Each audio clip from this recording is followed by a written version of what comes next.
예수님은 언제나 기도하셨던 분이었습니다. 늘 기도하시는 분이었습니다.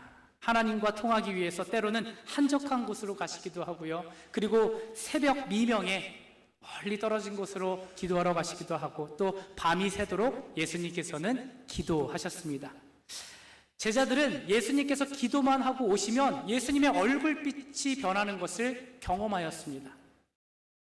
그리고 예수님께서 기도만 하고 오시면 문제가 해결되고요, 아팠던 사람들이 치유함을 받고 또 고침을 받고 회복되는 것을 제자들은 예수님과 함께 하면서 경험하게 되었습니다.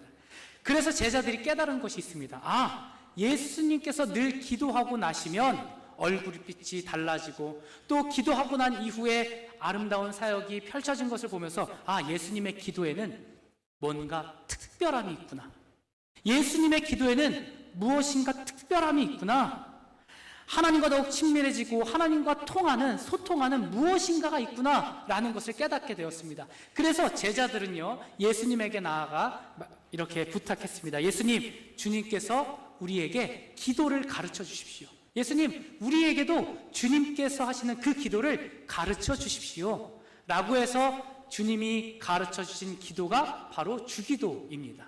우리는 주기도문이라고 하죠. 이 주기도문은요, 목사님이 없어서 축도를 못해서 하는 기도가 아닙니다. 주로 자주 하는 기도가 주기도문이 아닙니다. 주님께서 가르쳐 주신 기도가 바로 주기도문이라는 거예요. 주님께서 가르쳐 주신 이 기도는요, 하나님과 소통하고 또 기도를 통하여서 하나님의 뜻을 알고 그 뜻을 이 땅 위에서 행하는 완벽한 기도였습니다. 그리고 주님께서는 그 기도를 제자들에게 가르쳐 주셨습니다. 사랑하는 성도 여러분, 우리는요, 신앙생활 하면서 하나님과 통해야 됩니다. 하나님의 마음을 알아야 됩니다. 주님과 소통해야 된다는 것이죠. 소통해야 되는 이유가 무엇입니까? 통해야지 주님의 마음을 알 수 있기 때문에, 주님의 마음을 알아야 주의 뜻을 행할 수 있기 때문에 우리는 주님과 통해야 한다는 것입니다. 그래서 우리는요, 오늘부터 약 8주 동안 하나님과 통하라 라는 시리즈를 통하여서 우리가 함께 은혜를 나누고자 합니다. 여러분, 주님께서 가르쳐 주신 이 주기도문 있잖아요. 이 주기도문을 시간 배우고 또 이 주기도문 안에 담겨진 진정한 의미를 깨닫고, 그리고 우리의 일생이 하나님과 더욱더 깊이 소통하며 은혜의 삶을 살아가는 우리 사랑하는 도남의 모든 성도님들의 삶이 되시길 주님의 이름으로 축복합니다. 오늘은 그 첫 시간으로 하나님은 어떤 분이세요? 라는 제목으로 말씀 선포하도록 하겠습니다. 여러분, 우리는 누군가와 잘 통하려면 먼저 그 사람이 어떤 사람인지 정확히 알아야 됩니다. 알아야지 마음이 통할 수가 있지 않습니까? 잘 알아야 합니다. 어떤 사람인지도 전혀 모르면서 잘 통할 수 없기 때문입니다.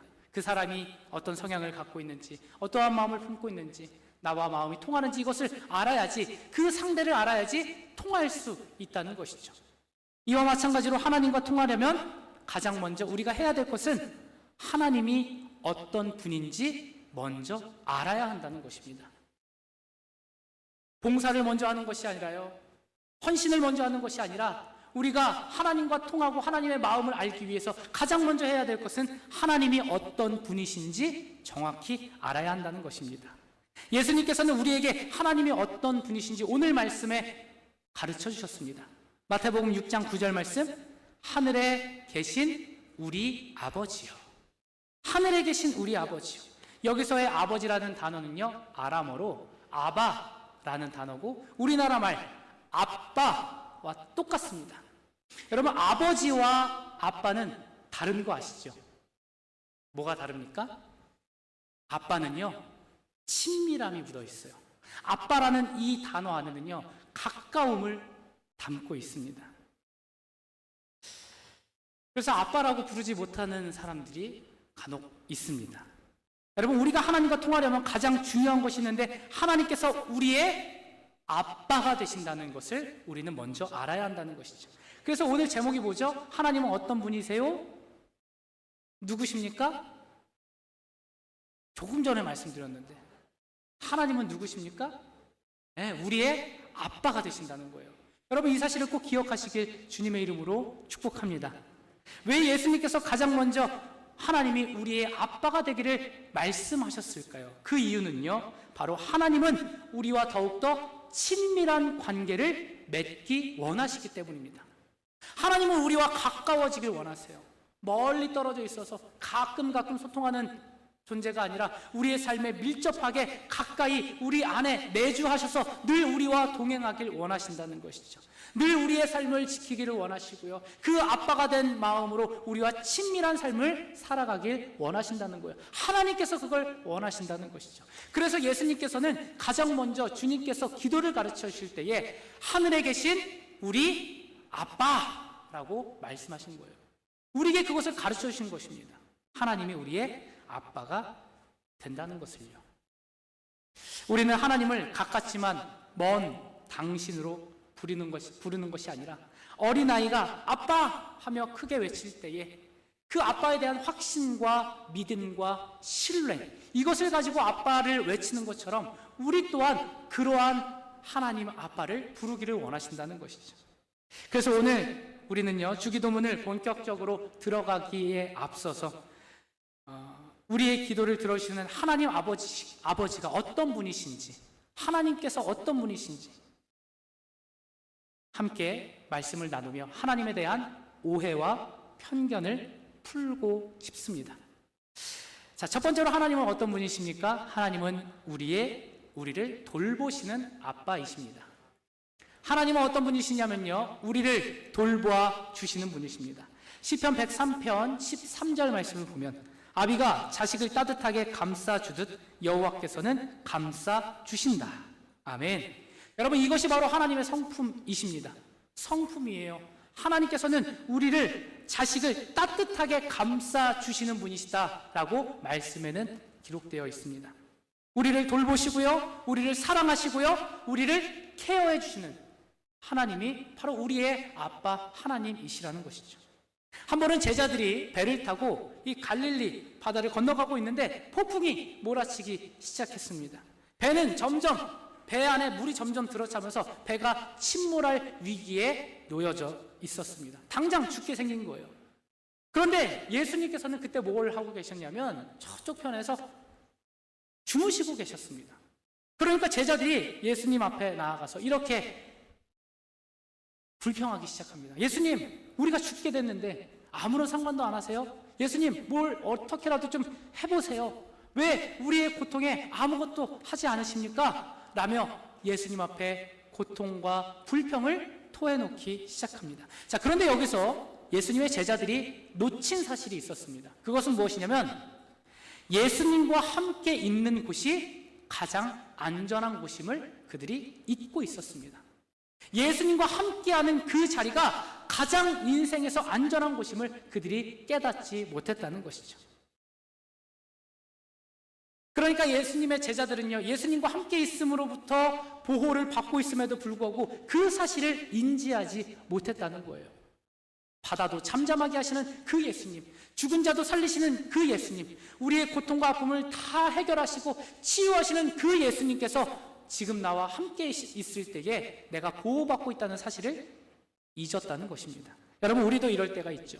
주님, 제가 이렇게 힘들어하고 있는 이때에 주님께서는 지금 왜 침묵하고 계십니까? 왜 나를 케어해 주지 않습니까? 왜 나를 돌봐주시지 않습니까? 왜 나와 함께 하시지 않습니까? 주님, 저의 어려움에는 관심도 없으시죠? 라고 할 때가 있습니다. 그러나 그렇지 않다는 거예요. 베드로전서 5장 7절 말씀, 우리 함께 한 목소리로 읽도록 하겠습니다. 여러분의 걱정을 모두 하나님께 맡기십시오. 아멘. 하나님은 우리를 뭐 하고 계신다고요?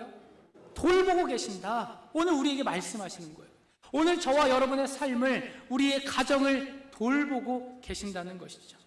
요즘은요, 시대가 좋아져서 이 집에 이 홈케어 CCTV라는 것들을 이렇게 설치를 해 놓습니다. 연로하신 부모님을 모시고 있거나 아니면 어린 아기를 이렇게 키우는 집에는요, 집에 CCTV가 이렇게 야외에 있는 것이 뿐만이 아니라 각 집들마다 CCTV를 설치합니다. 이 CCTV 왜 설치할까요?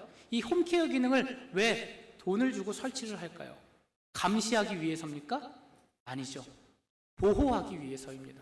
혹시나 우리 부모님이, 우리 아버님이, 우리 어머님이 다치시지는 않을까? 그것을 CCTV로 보는 거예요. 시간 체크할 수 있는 것이죠. 혹시나 아기가 어디 떨어지지는 않을까? 다치지는 않을까? 그것을 보고 보호하기 위해서 CCTV를 설치하는 것이죠. 여러분, 하나님도 동일하시다는 거예요. 하나님은요, 우리의 일거수일투족을 지키시고 보시는 것은 우리를 사랑하시고 보호하시고 케어하시기 위함이다라는 것이죠. 하나님께서 우리를 지켜보시는 이유는요, 우리를 사랑하시기 때문입니다. 우리를 돌보아 주시기 원하시기 때문입니다. 시편 35편 27절 말씀을 보면 여호와는 위대하시다. 그는 자기 종들의 성공을 기뻐하신다. 하나님이 우리를 케어하시기 위함은요, 하나님께서 우리를 케어하시는 이유는, 돌보시는 이유는 우리의 삶을 형통하게 하시기 위함이라는 것이죠. 우리의 삶을 더 평탄하게 가게 하기 위해서 우리를 돌보신다는 거예요. 부모가 자녀의 길을 인도하고 그 자녀를 케어하는 것처럼 하나님께서도 우리의 삶을 평안하고 형통하고 아름다운 길로 갈 수 있도록 주님께서 돌보신다는 것입니다. 때론 하나님이 나를 돌보시는가 의심이 될 때가 있습니다. 눈에 보이지 않고 느낄 수 없을 때도 분명히 있을 것입니다. 그러나 오늘 말씀을 통하여서 주님께서는 우리에게 기억하라고 하시는 거예요. 너희는 혼자가 아니다. 내가 너를 돌볼 것이며 너의 모든 걱정을 하나님께 맡기라. 하나님께서는 나를 돌보시는 능력의 하나님이시다. 나를 케어하시는 하나님이시다. 오늘 우리에게 말씀하시는 줄 믿습니다. 사랑하는 성도 여러분, 그러므로 기억하십시오. 하나님 아빠는 나를 너무나 사랑하시고 나를 돌보기를 기뻐하시는 하나님이심을 믿으시기를 주님의 이름으로 간절히 축복합니다. 두 번째로, 하나님은 어떤 분이십니까? 하나님은 한결같은 아빠이십니다. 하나님은요, 한결같은 아빠세요. 이 부모들을 교육하는 프로그램이 요즘 TV에 많이 나오고 있습니다. 그런데 강사는 다 다르지만 공통적으로 강사들이 하는 말이 있습니다. 그것은 바로 부모들을 향한 부탁입니다. 어떤 부탁을 하냐면, 부모님, 제발 일관성 있게 행동하십시오. 일관성 있게 행동하라는 거예요. 이랬다가 저랬다가 왔다 갔다 하지 마십시오. 왜냐하면 일관성 있게 자녀에게 대하지 않는다면 자녀는 불안을 느끼기 때문입니다. 불안하다는 거예요. 우리 엄마 아빠가 자꾸 이랬다가 저랬다가 하니까 이 아이가 불안하게 성장하는 거예요. 그래서 모든 부모를 교육하는 강사들은 공통적으로 일관성 있게 행동하라고 부탁을 합니다. 자, 그런데 사람은요, 연약해서 일관성 있게 살아갈 수 없습니다. 이랬다가 저랬다가 왔다 갔다 합니다. 오락가락 합니다. 그런데 우리 하나님은 어떠시다는 거예요? 하나님은 한결같으시다는 거예요. 한결같으시다는 거예요. 이게 얼마나 감사한 것입니까? 야고보서 1장 17절 말씀, 하나님은 움직이는 그림자처럼 변하는 일이 없습니다. 아멘. 하나님은 움직이는 그림자처럼 변함이 없으시다는 거예요. 늘 한결같으시다는 것이죠. 사람은요, 좋은 날은 잘해주었다가 우울한 날은 화를 냈다가 해 움직임에 따라 그림자처럼 변하지만 하나님은 변치 않으신다고 우리에게 말씀하십니다. 그런데 우리가 살아가면서 하나님도 변덕을 부리신다라고 착각할 때가 있어요. 하나님에 대해서 오해하는 경우가 있습니다. 하나님은 한결같지 않으시다고 생각할 때가 있습니다. 그 이유가 뭔지 아십니까? 바로 내가 변덕스럽기 때문에. 내가 변덕스럽기 때문에 하나님도 변덕스러울 거라 생각합니다. 내가 경험했던 부모가 변덕스러웠기 때문에 우리의 아버지 대신 하나님도 변덕스러울 거라고 착각을 한다는 것이죠. 나와 함께 지내는 사람들, 나와 관계된 사람들이 자꾸 이랬다가 저랬다가 왔다 갔다 하니까 하나님도 변덕스럽다라고 오해하는 경우가 많이 있습니다. 그러나 하나님은 한결같으시다고 말씀하세요. 디모데후서 2장 13절 말씀 우리 함께 읽도록 하겠습니다. 우리가 신실하지 못할 때에도 주님은 우리에게 신실하게 대하십니다. 왜냐하면 그분은 거짓이 없으시기 때문입니다. 아멘. 우리는 변덕을 부리죠. 왔다 갔다 합니다. 오락가락해요. 그런데 하나님께서는 뭐라고 말씀하십니까? 우리가 변덕스러울지라도, 우리가 오락가락할지라도, 우리가 신실하지 못할 때라도 하나님 아버지는, 하나님 아빠는 우리를 향해 신실하게 대하신다는 거예요. 그리고 말라기서 3장 6절 말씀에 이렇게 말씀하시죠. 나는 여호와다. 나는 변하지 않는다. 나는 여호와다. 나는 늘 그 자리에 있고 나는 변하지 않는다. 아버지의 재산을 들고 떠난 둘째 아들을 그 아버지는 어떻게 하였습니까? 저주하였습니까? 그렇지 않았죠. 처음 가졌던 그 사랑을 가지고 매일매일 아들이 오는 것을 늘 그 집 옥상에서 아들이 오기만을 한결같이 지켜보고 있지 않았습니까? 이와 같이 하나님도 우리를 향한 사랑이, 하나님의 그 사랑은요, 우리를 향한 사랑은 한결같으시다는 거예요. 때로는 내가 죄를 짓고 하나님으로부터 멀리 떠나고 하나님의 마음을 아프게 해드리고 이웃을 사랑하지 못하고 하나님의 뜻대로 살아가지 못할 때도 많지만, 그러나 하나님께서는 나의 그러한 모습을 통하여서 변하지 않으신다는 거예요. 그럼에도 불구하고 우리를 안아주시고요, 그럼에도 불구하고 우리를 사랑하시고, 그럼에도 불구하고 한결같이 우리를 자녀 삼아 주셨다는 거예요. 여러분, 이것이 얼마나 큰 은혜입니까? 이것이 얼마나 하나님의 위대한 사랑입니까? 우리는 변하는데요, 하나님은 변하지 않으신다는 거예요. 여러분, 이 사실을 꼭 기억하십시오. 하나님은요, 한결같으십니다. 아멘이십니까? 한결같으세요. 우리 하나님 한결같으셔서 우리를 늘 사랑으로 보듬어 주신다는 것입니다. 여러분, 그 한결같은 하나님 아빠를 내가 맞이하고 영접할 때에 우리는 하나님과 통할 수 있다는 것이죠. 세 번째로는요, 하나님은 가장 가까운 아빠이십니다. 나와 가장 가까이에 계신 분이십니다. 지금 이렇게 옆에 우리 성도님들이 함께 앉았는데 이거보다 더 가까이, 더 친밀하게, 더 내 안에 역사하고 계신 분이 바로 하나님이시라는 거예요. 육신의 아빠는요, 정작 내가 필요할 때 내 옆에 없을 때가 있습니다. 그러나 하나님은 그렇지 않으시다는 거예요. 사도행전 17장 27절 말씀 우리 함께 읽도록 하겠습니다. 이렇게 하신 것은 사람으로 하여금 하나님을 찾게 하시려는 것입니다. 사실 하나님은 우리 각 사람에게서 멀리 떨어져 계시지 않습니다. 아멘. 하나님은요, 우리와 멀리 떨어져 있지 않다는 거예요. 우리가 주기도문 처음 할 때 하늘에 계신 우리 아버지여 라고 고백하죠. 여기서의 하늘은요, 우라노이스라는 단어인데요, 이것은 공간적인 하늘만을 의미하지 않습니다. 시공간에 구애받지 않는 하나님의 무소부재하심을 담고 있는 단어예요. 그러니까 우리가 하늘에 계신 우리 아버지 할 때 하늘은요, 저기 멀리 있는 손에 닿지도 못하는 저 하늘이 아니라는 거예요. 무소부재하신 하나님, 여기에도 있고 저기에도 있고 그때에도 있고 지금에도 있고 언제나 우리와 함께 하시는 하나님께서 지금 우리와 동행하신다는 것이죠. 그래서 하늘에 계신 우리 아버지여, 이 말은요, 이렇게 쓰일 수 있습니다. 내 옆에 계신 우리 아버지여, 내 안에 계신 우리 아버지여, 지금 이곳에 나와 함께하고 계신 하늘에 계신 아버지요, 나와 함께 계신 아버지요. 오늘 주님께서 이 자리에 함께 하신다는 거예요. 하늘에 계신 우리 아버지 할 때 그 하늘은 저 구말리 장천에 있는 하늘이 아니라 오늘 나의 마음 가운데 있는 하나님. 여러분, 그래서 우리는 여기서 하나님에 대해서 기억해야 될 세 가지 사실이 있습니다. 첫 번째는요, 하나님은 너무 바쁘지 않으시다는 것입니다. 하나님은 바쁘지 않으세요. 하나님은 분주하지 않으십니다. 모든 것을 아시는 전지하신 하나님, 모든 능력이 있으신 전능하신 능력의 하나님, 그 하나님께서는요, 결코 바쁘지 않으십니다. 하늘에 계신 우리 아버지, 이 하늘에 대한 개념이 잘못 잡혀 있으니까 아빠, 아버지는 너무 바쁜 하나님이라고 생각할 때가 많습니다. 내가 불러도 대답하지 않으시는, 내가 불러도 한참이나 뒤에 나에게 응답하시는 하나님이라고, 아무리 불러도 듣지 못할 것이라고 생각합니다. 너무 바쁘셔서 나의 일에는 신경 쓰지 못할 하나님이라고 생각할 때가 있습니다. 자, 그런데 시편 145편 18절 말씀을 보면 주님은 주님을 부르는 모든 사람에게 가까이 계시고 진심으로 부르는 사람에게 가까이 계신다.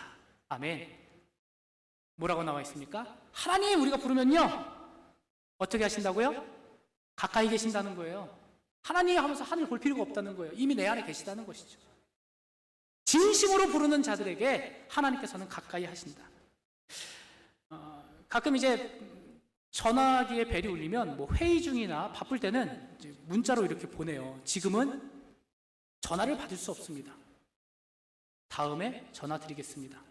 저도 뭐 회의를 하거나 아니면 바쁜 일이 있을 때 이렇게 답변을, 요즘에 기능이 그렇게 돼 있으니까 지금은 전화를 받을 수 없습니다. 잠시 후에 전화하겠습니다. 이렇게 하고요. 때로는 그것을 까먹고 전화를 못 할 때가 있어요. 그럼 전화 건 사람은 뭐야, 왜 이렇게 안 받아?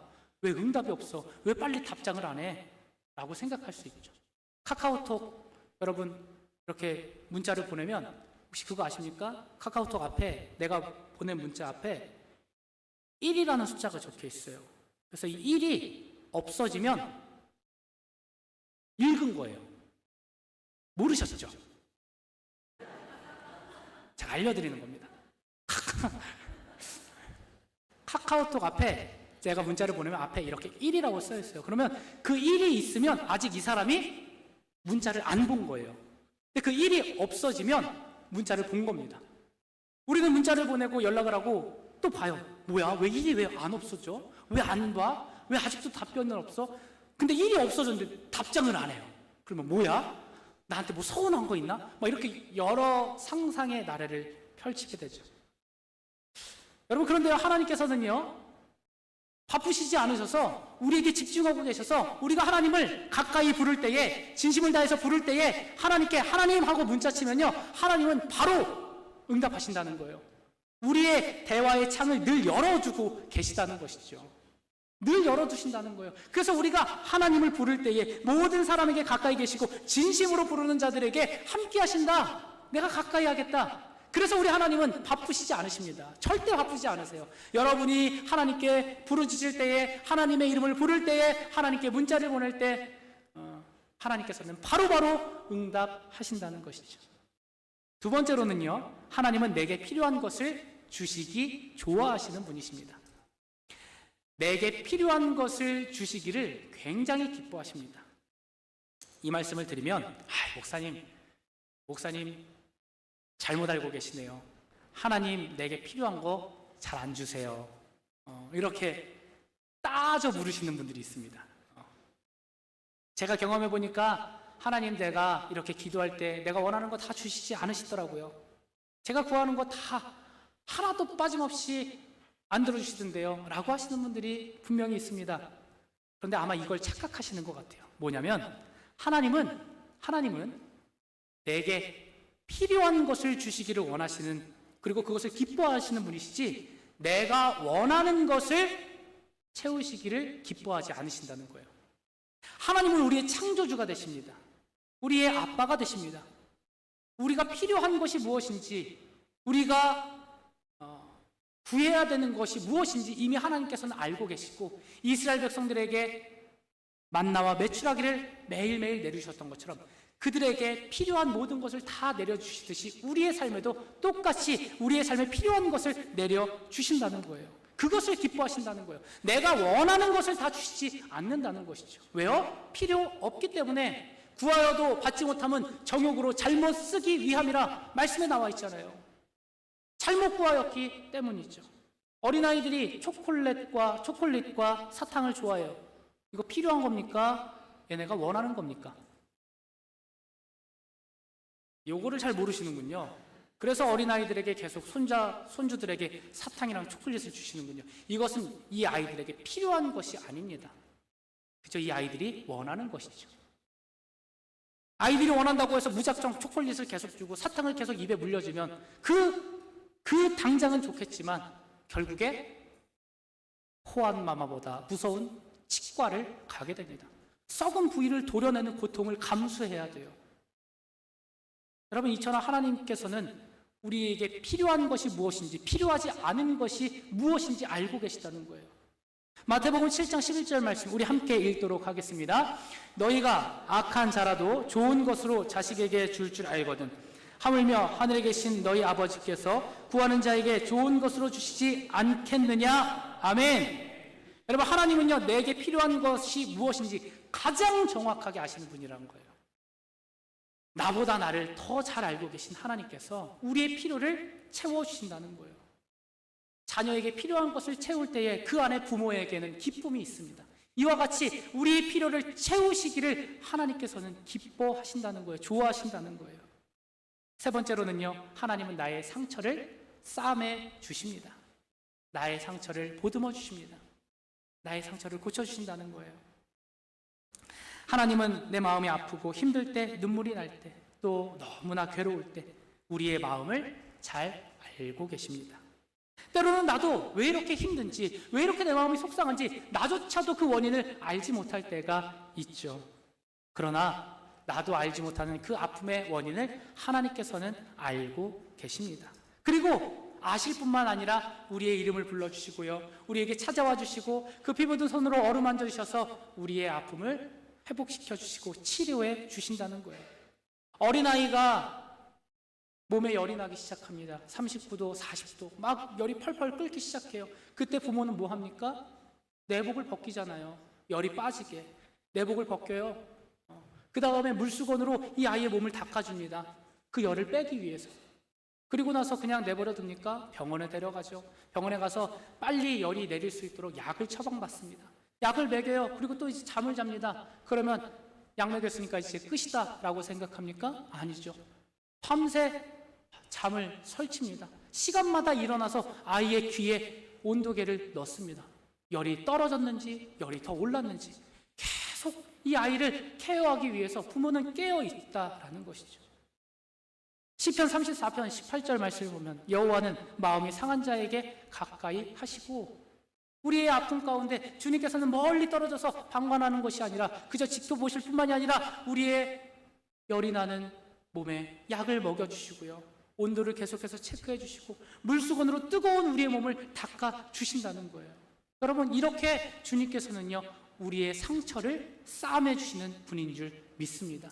사랑하는 성도 여러분, 여러분 안에 치유되지 못하고 회복되지 못하고 여전히 펄펄 끓는 그 열로 인해서 어려움을 겪고 있으신 분들 있습니까? 주님께서 오늘 그 상처를, 마음이 상한 자를 고쳐주시고 마음이 상한 자에게 가까이 하셔서 우리의 아픔을 치유하시기를 기뻐하시는 아빠 하나님을 맞이하시고 또 그 주님께서 치유하시는 은혜를 경험하시길 주님의 이름으로 간절히 축복합니다. 마지막으로는요, 하나님은 어떤 분이십니까? 하나님은 능력 있는 아빠이십니다. 능력 있는 아빠예요. 누가복음 1장 7절 말씀을 보면 하나님께서는 불가능한 일이 전혀 없느니라. 하나님은 불가능한 일이 전혀 없느니라.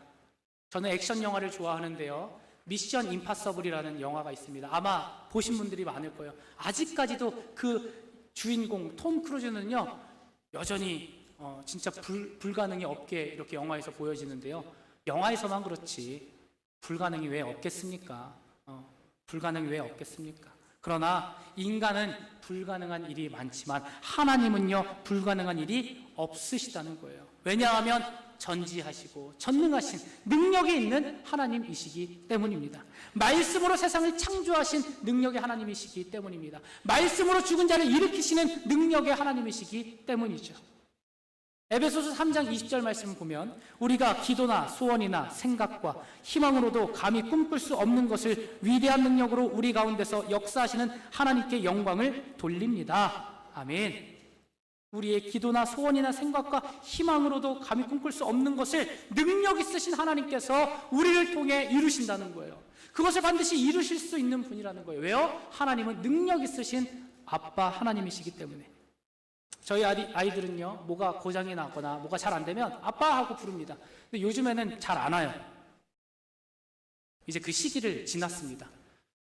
어렸을 때는요 장난감을 가지고 놀다가 뭘 안 되면 아빠 하고 이것을 가져와요. 그러면 저에게 있어서는 그 장난감을 고치는 건 굉장히 간단합니다. 건전지를 갈아주거나 아니면 풀렸던 나사를 조이는 거, 요것밖에 없어요. 그런데 아이는요 그것을 스스로 해결할 수 없습니다. 그래서 그 장난감을 가지고 아빠, 엄마 하고 불러요. 그러면 저는 제 기준에선 별거 아닌데 이 아이의 입장에서는 이 어려운 문제를 해결해 주신 능력 있는 아빠라는 거예요. 물론 지금은 끝났습니다.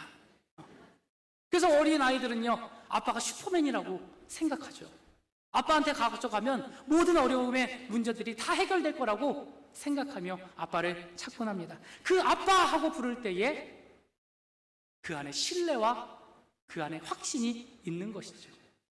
사랑하는 성도 여러분, 하나님은요 바로 이런 분이십니다.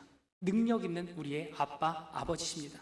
나의 삶의 고난과 해결하지 못하는 문제들, 여전히 기도하고 있는 그 기도 제목들을 하나님께서는, 우리 아빠 하나님께서는 이미 알고 계시고요, 그것을 어렵지 않게 아주 쉽게 해결하실 수 있는 능력 있는 하나님이신 줄 믿습니다.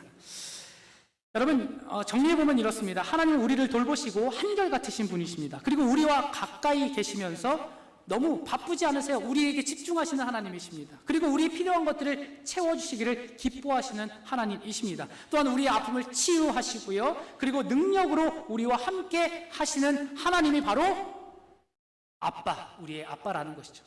자, 그런데요, 이 사실을 아는 것보다 더 중요한 것이 있습니다.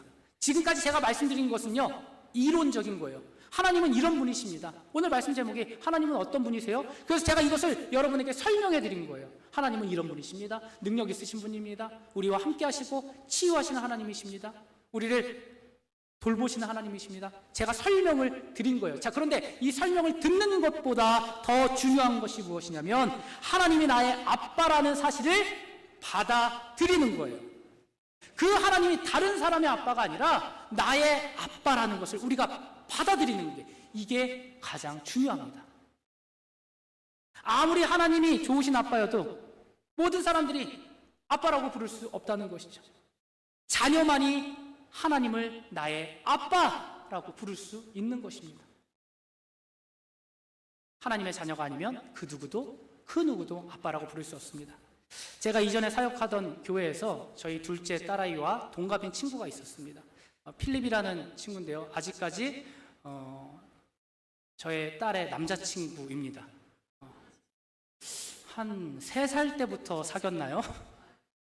함께 떡뻥을 먹으면서 이렇게 그래서 제가 이제 물어봐요. 예언아, 누가 제일 좋아? 아빠가 제일 좋지. 예언아, 누구랑 결혼할 거야? 필립이랑 할 거지. 너 예전에 아빠랑 결혼한다고 했잖아. 왜 마음이 바뀌었어? 마음이 바뀐 게 아니야. 아빠는 엄마랑 결혼했잖아.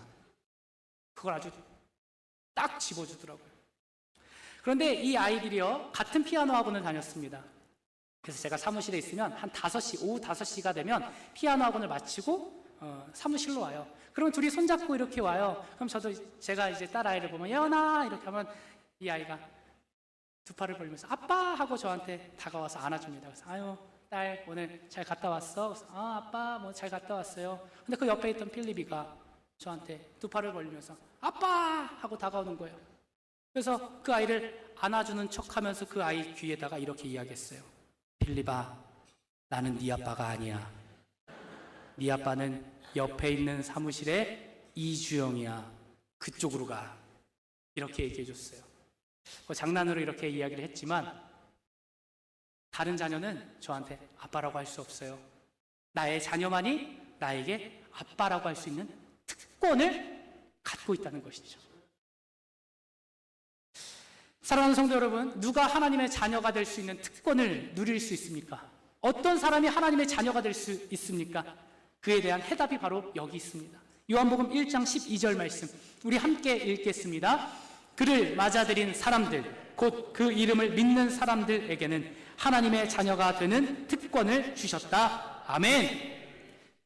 그를 맞아들인 사람들, 하나님에 대해서 지식적으로만 아는 사람들은 하나님의 자녀가 될 수 없다는 거예요. 그를 맞아들인 사람들, 예수님을 나의 구주로 영접한 사람들, 예수님의 십자가 보혈을 내가 의지하고 부활하신 주님께서 나에게 영원한 생명을 주실 거라는 그 믿음의 확신을 가지고 예수님을 나의 구주로 영접한 사람들이 하나님의 자녀가 되는 특권을 누리게 된다는 것입니다. 할렐루야. 앞으로 죄짓지 않겠습니다. 열심히 살겠습니다. 주일 성수 열심히 하겠습니다. 약속한다고 하나님의 자녀가 되는 것이 아니라는 거예요. 하나님의 자녀가 되는 것은요, 예수 그리스도를 영접함으로, 조건은 하나입니다. 주님을 영접할 때에 우리에게 하나님의 자녀가 되는 특권이 주어진다는 거예요. 다만 예수님을 믿을 때에, 마음속에 맞이할 때에 우리는 하나님의 자녀가 되는 특권을 얻게 되는 줄 믿습니다. 사랑하는 성도 여러분, 말씀을 맺겠습니다. 예수님을 믿음으로 우리는 하나님의 자녀가 되는 특권을 누린 줄 믿습니다. 하나님은요, 우리를 돌보시는 아빠이시고요, 우리를 회복시키시고 치유하시는 아빠이십니다. 우리의 상처를 보듬어 주시고요, 우리를 케어해 주시는 분이 바로 하나님 아빠십니다. 하나님은 너무나 바쁘지 않습니다. 내가 하나님하고 부를 때에 하나님께서는 즉각적으로 우리를 향하여 말씀하시고 그리고 응답하신다는 거예요. 여러분, 이 사실을 아는 것에서 그치지 마시고 이제는 그 아빠가, 그 하나님 아빠가 나의 아빠시구나. 다른 사람들의 하나님이 아니라, 다른 사람들의 아빠가 아니라 나 또한 예수님을 영접하여 하나님의 자녀가 되었으니 이제 그 능력의 하나님이 바로 나의 아빠가 되시는구나. 사랑하는 성도 여러분, 그 예수 그리스도를 영접하심으로, 맞아 들이심으로 하나님 아빠와 늘 통하며, 그래서 주님의 뜻을 아름답게 이루어가는 저와 여러분들 되시길 주님의 이름으로 간절히 축원합니다. 기도하시겠습니다.